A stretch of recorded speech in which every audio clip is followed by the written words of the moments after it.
عراقی دارالحکومت Baghdad international airport complex پر rocket حملے میں 5 افراد زخمی ہو گئے۔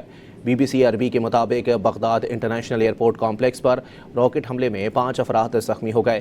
اتوار کو عراقی حکام نے کہا تھا کہ شام کے وقت بغداد انٹرنیشنل ایئرپورٹ اور اس کے اطراف میں 5 راکٹوں سے حملہ کیا گیا، جس کے نتیجے میں ایک انجینئر کے علاوہ ایئرپورٹ کے 4 ملازمین اور سیکیورٹی اہلکار زخمی ہوئے۔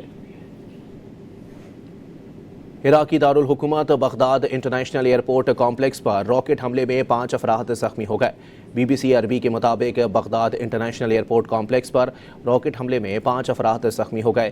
اتوار کو عراقی حکام نے کہا تھا کہ شام کے وقت بغداد انٹرنیشنل ایئرپورٹ اور اس کے اطراف میں 5 راکٹوں سے حملہ کیا گیا، جس کے نتیجے میں ایک انجینئر کے علاوہ ایئرپورٹ کے 4 ملازمین اور سیکیورٹی اہلکار زخمی ہوئے۔